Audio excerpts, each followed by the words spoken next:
Hello friends, मैं मनोज कुमार मिश्रा आपका अपने यूट्यूब चैनल में एक बार फिर स्वागत करता हूं। आज हम जेट स्ट्रीम सिद्धांत के बारे में पढ़ेंगे। मानसून के विषय में जेट स्ट्रीम सिद्धांत क्या है।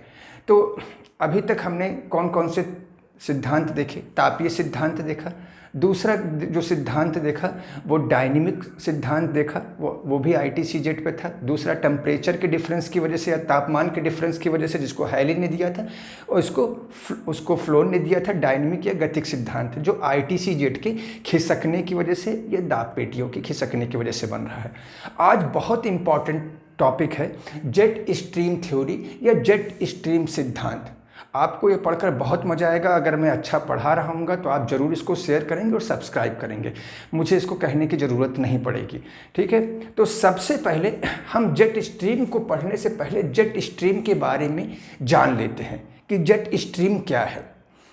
जेट स्ट्रीम ऊपरी क्षोभ सीमा में चलने वाली बहुत तेज रफ्तार की क्या है, पवने हैं। अभी बस आप इतना जान लीजिए, आपको एक एक पॉइंट, एक एक टॉपिक, एक एक चीज़ आपको क्लियर हो जाएगी और आसान तरीके से क्लियर हो जाएगी। बस आपको क्या है, थोड़ा सा परसिस्टेंट, थोड़ा सा आपको कंसंट्रेट या पेशेंट होकर क्या होगा, देखना पड़ेगा। जेट स्ट्रीम, जेट का मतलब ही क्या है, जेट जो बहुत तेज, जेट की रफ्तार से चलने वाला, ठीक है। जेट स्ट्रीम थ्योरी, आखिर ये जेट स्ट्रीम मतलब सिद्धांत क्या है, इससे पहले हम जेट स्ट्रीम को जानते हैं। तो पहले मैंने आपको बताया ऊपरी क्षोभ सीमा में बहती है, आप बस इतना जान लीजिए। दूसरी बात, सर्पिलाकार मतलब क्या है, थोड़ा सा जो है क्या है, टेढ़ी मेढ़ी जिगजैग शेप में चलती है। क्यों जिगजैग शेप में चलती है? क्योंकि ऊपर जो है दाब प्रवणता या जो है प्रेशर ग्रेडियंट डिफरेंट होते हैं। इनका नाम क्यों जेट स्ट्रीम पड़ा, पहले हम कुछ छोटे छोटे चीज़ जान लेते हैं, फैक्ट भी। 1945 में जब अमेरिका, जो कि क्या है हमारा पश्चिमी गोलार्ध में है, और पूर्वी गोलार्ध में जो है जा रहा था, किसको, नागासाकी पर बम जो है बरसाने के लिए, परमाणु एटम बम बरसाने के लिए, तो ये लोग इस पवनों के क्या है चपेट में आ जाते हैं और देखते हैं जब ये इसके साथ चल रहे होते हैं तो क्या है, साथ चल रहे होते हैं तो भाई अगर आप साइकिल जो है हवा की दिशा के अनुरूप चलाएंगे तो क्या होगा, आपको कम मेहनत पड़ेगी और फ्यूल कम लगा। और दूसरा, अगर विपरीत में चला रहे थे या वहाँ से वापस आ रहे थे तो क्या हो रहा था, इनकी फ्यूल की मात्रा ज़्यादा हो रही थी। तो मतलब जेट स्ट्रीम यहाँ पर इसी ऊपरी क्षोभ मंडल सीमा या ऊपरी ट्रोपोस्फियर में ही यह पवनें चलती हैं, ठीक है। अब हम बेसिक छोटे छोटे चीज़ों पे आते हैं कि कैसे चलती हैं, क्या होती हैं। तो इसके वजह से, इसके लिए हमें शुरुआत से बेसिक से स्टार्ट करना होगा ताकि आपको समझ में आए। देखिए, ये अर्थ है, चित्र इस वजह से बनाना साथ साथ में आवश्यक होता है ताकि आप लोग भी क्या है इसके साथ साथ ही सीखते चलें, ठीक है। हमें पता है कि ये कर्क रेखा के आसपास निम्न दाब का क्षेत्र होता है, ये आपको पता है। निम्न दाब का क्या है, ये क्षेत्र है। इसको क्या कहते हैं, भूमध्य सागरी निम्न दाब क्षेत्र, ठीक है। ये कहाँ तक होता है, 10 डिग्री से नॉर्थ से 10 डिग्री साउथ, 10 डिग्री उत्तरी अक्षांश से 10 डिग्री, और ये क्या है, ये भूमध्य सागरी लो प्रेशर जोन है, ठीक है, इक्वेटोरियल लो प्रेशर जोन। फिर आपको पता है 30 से 40, ठीक है, मेरे साथ साथ ही बनाते जाइएगा, आपको एकदम समझ में आएगा। 30 से 40 क्या होता है, हमारा हाई प्रेशर जोन होता है। इसको क्या कहते हैं, ट्रॉपिकल या उष्ण कटिबंधीय क्या है, हाई प्रेशर जोन, उच्च दाब का क्षेत्र। तो ये उच्च दाब की पेटी है,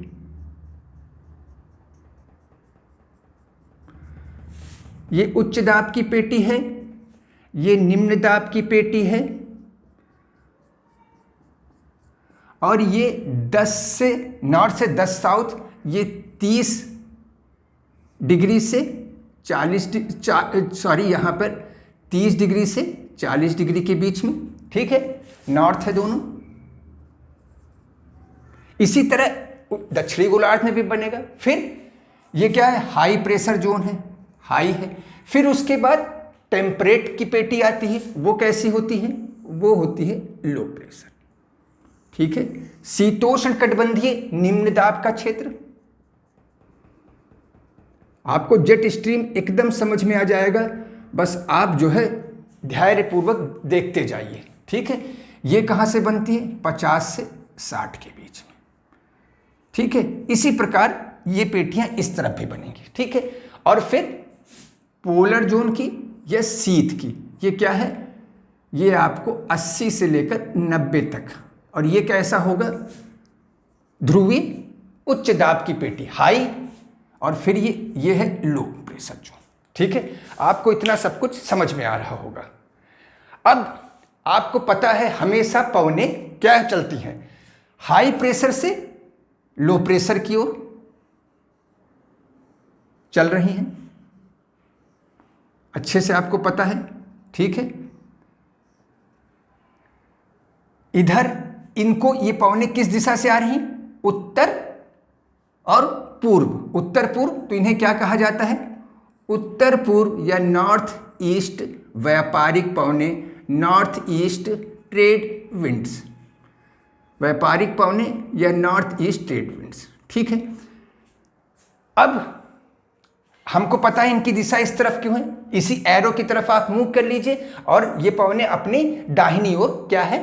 मुड़ जाती हैं जब यह उत्तरी गोलार्ध में चलती हैं। इतना आपको समझ में आ गया। फिर यहां से भी हाई प्रेशर जोन है, हाई प्रेशर जोन है, तो यहां से भी लो प्रेशर जोन की ओर क्या होगी? हवाएं क्या होंगी? चलेंगी। और जाना इनको ऐसे था, पर यह दाहिनी ओर मुड़ जाएंगी, मतलब इस तरीके से। और इनको क्या कहते हैं? पश्चिम की ओर से आ रहे हैं, तो इनको पछुआ पवनें कहते हैं। ठीक है। पछुआ पवनें, पछुआ पवनें या वेस्टर्लीज। ठीक है। समझ में आ रहा होगा आप लोगों को। फिर ये हाई प्रेशर जोन है और फिर हाई प्रेशर से लो प्रेशर की ओर पवनें आएंगी। और इनको क्या कहते हैं? इनको ध्रुवीय पवनें कहते हैं। ध्रुवीय पवनें या पोलर विंड्स। Polar winds. आपको इतना समझ में आ गया। ठीक है। जब ये पवनें यहां पर कम दाब का क्षेत्र है, कम दाब का क्षेत्र है, तो यहां जब कम दाब में अगर किसी के ऊपर दाब कम होता है तो भागता है, ऊपर की ओर उठेगा। तो यहां से संवहनी तरंगें क्या होंगी? ऊपर उठेंगी, ऊपर उठेंगी और दोनों दिशा में, एक उत्तरी दक्षिणी गोलार्ध में और दूसरी उत्तरी गोलार्ध की ओर मुड़ जाएंगी, ऐसे ऊपर उठेंगी। तभी तो यहाँ कम दाब का क्षेत्र बन रहा है और ये पवनें यहाँ पे आ रही हैं। फिर यहाँ हाई प्रेशर की जोन की तरफ नीचे उतर जाएंगी, उतर जाएंगी। ठीक है। और फिर क्या होगा? फिर ये पवनें इस तरफ चलने लगेंगी, जिसको हम उत्तर व्यापारिक पवनें कहते थे। तो ये उत्तरी व्यापारिक पवनें तो क्या है? धरातल पे चल रही हैं, मगर इसी के ऊपर जो है, इसी की विपरीत दिशा में, आपको ये विपरीत दिशा दिखा रही है, ये विपरीत दिशा में क्या है? दूसरी पवनें चल रही हैं। ठीक है। और इसी पवनों को हम क्या कहते हैं? ये किस तरफ से आ रही हैं? देखिए, तो इसी पवनों को ही हम क्या कहेंगे? इसको ही हम जेट स्ट्रीम कहते हैं। Jet stream. ठीक है।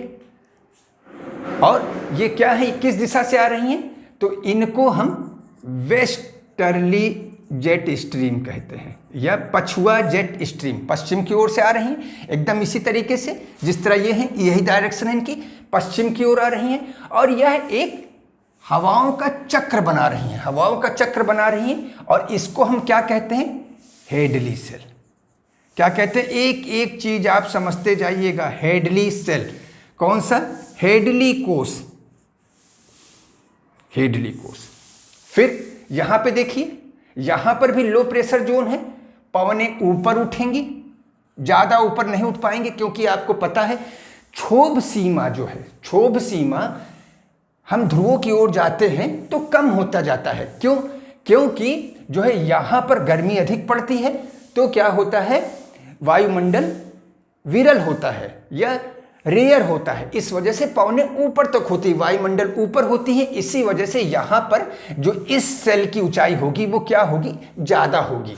तो यहाँ पर भी क्या होगी, पौने ऊपर उठेंगी, लो प्रेशर जोन है, और फिर जो है इसके विपरीत आएंगी, पछुआ पवनों के विपरीत, इसी के ऊपर 3D आप समझने की कोशिश कीजिएगा, और फिर यहाँ पर हाई प्रेशर जोन है, यहाँ पर उतर जाएंगी।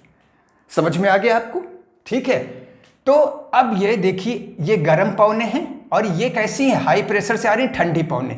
यहाँ दोनों पवने मिलेंगी तो किसका निर्माण करेंगी, दोनों पवने मिल रही हैं, चक्रवात का निर्माण कर रही हैं, चक्रवात का निर्माण कर रही हैं। चक्रवात, दो तरीके की पवनें मिल रही हैं चक्रवात के निर्माण के लिए। क्या आवश्यक है, दो पवनें की, तो ऊपर चक्रवात का निर्माण करेंगी, और जब दो पवनें आपस से दूर जाएंगी तो क्या करेंगी, प्रति चक्रवात। देखिए किस तरीके से, यहां पर फिर लो प्रेशर जोन है, ऊपर उठी और फिर किस तरफ जाएंगी, हाई प्रेशर की ओर।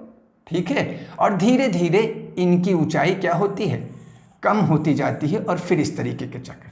तो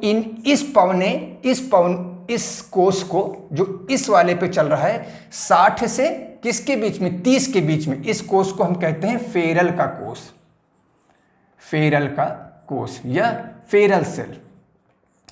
और इस कोष को हम क्या कहेंगे, पोलर सेल, पोलर सेल या ध्रुवीय कोष। और ये पवने जो वेस्टर्ली के ऊपर चल रही हैं उसको हम क्या कहेंगे, ईस्टर्ली जेट्स। क्या कहेंगे, ईस्टर्ली जेट या पूर्वा जेट, पूर्वा जेट। आपको समझ में आ रहा हो? देखिए क्यों ये ऐसा सब कुछ होता है। आप ये सोचिए, अगर यहां से लो प्रेशर है और यहां हाई प्रेशर है, अगर हाई प्रेशर से लो प्रेशर की ओर हवा चलेंगी तो यहाँ हवाओं की कमी हो जाएगी ना। तो इस कमी को पूरा करने के लिए इसके विपरीत दिशा में ही क्या होता है, एक चक्र चलना चाहिए। नहीं तो यहाँ तो हाई प्रेशर जोन है, और हाई प्रेशर जोन है, यहाँ से सारी हवाएं चली जाएंगी तो यहाँ पर निर्वात स्टैब्लिश हो जाएगा, वैक्यूम स्टैब्लिश हो जाएगा। इसी वजह से इसी के ऊपर जो है क्या होता है, इसी के ऊपर जेट स्ट्रीम चलती हैं, और जेट स्ट्रीम चलती हैं, और जेट स्ट्रीम हमेशा हाई प्रेशर पे उतरती हैं, और लो प्रेशर से क्या होती हैं, लो प्रेशर से उठती हैं। और किसके बीच में, देखिए 10 डिग्री नॉर्थ से चल रही हैं, कहाँ तक, 40 डिग्री के बीच में कौन सी चल रही है, जेट स्ट्रीम या पछुआ जेट चल रही है। और 50 से 40 के बीच में कौन सी चल रही है, आपकी पूर्वा जेट चल रही है। और 50 से 90 के बीच में कौन सी जेट चल रही है, पोलर सेल, और पोलर जेट चल रही है, ध्रुवीय जेट चल रही है। इन तीनों का हमने नाम रखा, पहले का नाम हेडली सेल, दूसरे का नाम हमने क्या, फेरल सेल, और तीसरे का नाम हमने पोलर सेल रखा। इसी को हम एक आसान तरीके से और दूसरी तरीके से आपको मैं बताने की कोशिश कर रहा हूं, लेटरल व्यू, ताकि आपको ज्यादा समझ में आ जाए। ये मान लेते हैं 0 डिग्री है इक्वेटर, ये 23 डिग्री नॉर्थ कर्क रेखा है, ये 66 डिग्री है नॉर्थ है, और ये 90 डिग्री है। ये क्या है, हाई प्रेशर का जोन है, ये लो प्रेशर का जोन है, ये फिर हाई प्रेशर का जोन है, और ये फिर लो प्रेशर का जोन है। तो लो प्रेशर से हवाएं ऊपर उठेंगी, उठी, फिर किस, ठीक है, पहले तो धरातल पे कैसे चलेंगी पवने, हाई से लो, पहले हम बना देते हैं हाई से लो, ठीक है, हाई से लो, ठीक है, लो भाई, हाई से फिर लो। अब जहां जहां लो होंगी वहां पवने ऊपर उठेंगी, तभी तो हाई से लो की तरफ आएगी, उस जगह के पवनों को कमी की पूरा करने के लिए। तो लो पर पवने उठा दीजिए आप, ठीक है, और कहां पे गिरेंगी, जहां पर हाई है, तो हाई पे पवने नीचे गिर जाएंगी, ठीक है। अब क्या होगा, यहां पर वायुमंडल ज्यादा सघन है, मतलब विरल है, तो यहां पर ऊंचाई ज्यादा होगी, तो क्या होगा इस दिशा में, तो इसको हम क्या कहेंगे, फेरल कोष। फिर यहां पर देखिए लो पर क्या हो रही हैं, गिर रही हैं, ठीक है, तो फिर हाई पर जाएंगे, और फिर ये देखिए हाई पर गिर रही हैं, फिर हाई से उठी, लो से उठी और हाई पर गिरेंगी। तो इसकी दिशा ये, इसकी दिशा ये। यहाँ से दोनों पवने का देखिए क्या हो रहा है, एक बार फिर से आप समझने की कोशिश कीजिए। हाई से धरातल पे लो की ओर चली, फिर लो से पवने उठी, फिर ऊपरी क्षोभ मंडल पर क्या है इधर चलने लगी और फिर इस पर उतरी, ठीक है, हाई पर। ये सब एक सेल बन गया। जहां पवने मिल रही हैं वहां पर क्या है, चक्रवात बन रहा है, ऊपर बन रहा है, ध्यान रखिएगा, ऊपरी क्षोभ मंडल पे और जहां पे पवने क्या हो रही हैं, जहां पर पवने एक दूसरे से दूर जा रही, वहां पर क्या बनेगा, प्रतिचक्रवात या एंटी साइक्लोन बनेगा। ये आपको सेल बन गया है। पहला सेल ज्यादा ऊंचा, क्योंकि यहां पर क्या है, वायुमंडल ज्यादा विरल है, तो पवने ज्यादा ऊंचे तक उठती हैं, ठीक है। तो इसको हमने कौन सा सेल कहा, हेडली सेल, और इसको हमने क्या कहा, फेरल सेल, और इसको हमने क्या कहा, पोलर या ध्रुवी सेल। ये हो गया आपका पूरा जेट स्ट्रीम। मुझे लगता है जेट स्ट्रीम आपको समझ में आ गया है। कुछ लोकल जेट स्ट्रीम होती हैं जो सीजन के हिसाब से बदल जाती हैं, जिनका मानसून में बहुत बड़ा रोल है। ये आपको समझना बहुत इंपॉर्टेंट है। आप इसको भी बहुत आसानी से समझ जाएंगे। बस आप क्या कीजिए, बस थोड़ा सा धैर्य के साथ और 2-3 बार ये वीडियो देखिएगा, आपको आसानी से समझ में आएगा। थोड़ा सा टॉपिक क्या है, कठिन है, ठीक है, मगर मैंने कोशिश किया है कि आपको आसानी से समझ में आ जाए। देखिए, अब हम भारत की स्थिति देखते हैं। पृथ्वी पे भारत की स्थिति ये है, ये 0 डिग्री, ये 23 डिग्री एंड हाफ, और ये जून की स्थिति देखते हैं, ठीक है। जून की स्थिति है, भारत कुछ इस प्रकार है। भारत के बीच से क्या जा रही है, कर्क रेखा जा रही है। आप मान लीजिए इसको कर्क रेखा जा रही है, ठीक है। तो क्या होता है, इस समय जो ये निम्न दाब का क्षेत्र है यहां पे बन जाता है। ITCZ क्या होता है, यहां पर शिफ्ट हो जाता है। जो पहले 0 डिग्री पर था, जो 0 डिग्री पर था, वो यहां पर शिफ्ट हो गया। तो यहां पर क्या होता है, कम दाब का क्षेत्र बनता है। कम दाब का क्षेत्र बनता है तो यहां से पवनें क्या होंगी, थार से पवनें ऊपर उठेंगी, ऊपर उठी, ठीक है, पवनें ऊपर उठ रही हैं। आपको पता है लो प्रेशर से हमेशा पवनें क्या होती हैं, कहीं पे प्रेशर लो होगा तो पवनें हमेशा क्या होंगी, ऊपर उठेंगी, ठीक है। पवनें ऊपर उठी, और आपको पता है फेरल के नियम के अनुसार ये इसी के ऊपर, थार के ऊपर मानिएगा, ये पवनें इस दिशा में आएंगी, ठीक है, इस दिशा में आएंगी, ठीक है। तो यह कौन सी दिशा हो गई, नॉर्थ ईस्ट। नॉर्थ ईस्ट दिशा है। इसी को ही हम ऊपर चल रही ऊपरी क्षोभ मंडल में, तो इसी को ही हम क्या कहते हैं, उत्तर पूर्वी जेट स्ट्रीम, क्योंकि ऊपरी क्षोभ सीमा में चल रही है, तो उत्तर पूर्वी जेट स्ट्रीम। तो ये सीजनल जेट स्ट्रीम है, उत्तर पूर्वी जेट स्ट्रीम। अब फिर क्या हो गया, जैसे ही ये 0 डिग्री को क्रॉस करेंगी, अपने कैसे हो जाएंगी, बाएं मुड़ जाएंगी। क्यों, क्योंकि दक्षिणी गोलार्ध में जा रही हैं, बाएं मुड़ जाएंगी। तो देखिए इधर इनको जाना है, तो इनका बायां किस तरफ होगा, इस तरफ होगा, ठीक है। और इस समय क्या होगा, जहां पर हाई प्रेशर होगा वहां से ये पवनें क्या होंगी, वहां से पवनें इस निम्न दाब के क्षेत्र की ओर चलना प्रारंभ कर देंगी, ठीक है, चलना क्या होगी, प्रारंभ कर देंगी। तो अब ये चल रही हैं, ठीक है, यहां से नीचे उतरी, ठीक है, और फिर क्या होगी, फिर इस तरफ जाएंगी ये, और फिर ये देखिए इस तरफ क्या होंगी, मुड़ेंगी, और फिर साउथ वेस्ट मानसून की तरफ ये चली गई। तो ये एक सेल बन जा रहा है। देखिए आप भी, पहले क्या हुआ, जेट स्ट्रीम मतलब ऊपर संवहनी पवनें ऊपर उठी, क्योंकि भारत में कम दाब का क्षेत्र है, तो कम दाब का क्षेत्र बन गया, ठीक है। तो क्या होगा, ऊपर जेट स्ट्रीम चलेंगी, किस तरफ चलेंगी, हाई प्रेशर के क्षेत्र की तरफ, ठीक है, हाई प्रेशर क्षेत्र की तरफ चलेंगी। और हाई प्रेशर पे हमेशा हमें पता है क्या है कि पवनें नीचे उतरती हैं, नीचे उतरती हैं, ठीक है। फिर वहां से पवनें स्टार्ट होंगी, किस तरफ चलना प्रारंभ करेंगी, आपको पता है, जब तक ये अपने दक्षिणी गोलार्ध में रहेंगी तो बाईं ओर चलेंगी, बाईं ओर चलेंगी, और बाईं ओर इस तरफ जा रही हैं, पवनें बाईं ओर शिफ्ट हो रही हैं। फिर उसके बाद जैसे ही ये 0 डिग्री को क्रॉस करती हैं, किस तरफ मुड़ जाती हैं? अपने दाहिने ओर मुड़ जाएंगी और इन्हीं को ही साउथ वेस्ट मानसून कहा जाता है। और इस सेल को हम क्या कहते हैं? Walker cell. Walker cell, Walker cell, Walker कोष, जो कि जून महीने में कर्क रेखा पर ITCZ के शिफ्ट हो जाने की वजह से या लो प्रेशर जोन या कम दाब का क्षेत्र भारत के थार पर बन जाने की वजह से जो है जेट स्ट्रीम, अब देखिए जेट स्ट्रीम किस तरीके से मानसून को प्रभावित कर रहा है। जितनी ही तेजी से संवहनी पवनें उठेंगी, ठीक है, जितनी तेजी से संवहनी पवनें उठेंगी उतनी ही तेज जेट स्ट्रीम चलेगी। जितनी तेज जेट स्ट्रीम चलेगी, ठीक है, उतनी ही तेज ये साउथ वेस्ट मानसून भी आएगा। जितना ही तेज साउथ वेस्ट मानसून होगा उतना ही तेज भारत में क्या होगा? जो है बारिश होगी।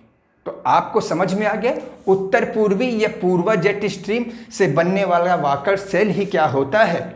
जो है वाकर सेल ही या जेट स्ट्रीम जो है भारत में मानसून, अच्छे मानसून के लिए क्या होता है? उत्तरदायी होता है। उम्मीद करता हूं आपको ये बहुत बेहतरीन तरीके से समझ में आ गया होगा। अगर आपको नहीं समझ में आया तो 1-2 पॉइंट आप क्या है कमेंट में डालिएगा। एक्चुअली टॉपिक बहुत कठिन है, ठीक है, मगर मैंने फिर भी बहुत कोशिश की है कि आपको आसानी से ये चीज़ें क्या हो जाएं, समझ में आ जाएं, ठीक है। Thank you. प्लीज़ सब्सक्राइब कीजिएगा और शेयर भी कीजिएगा।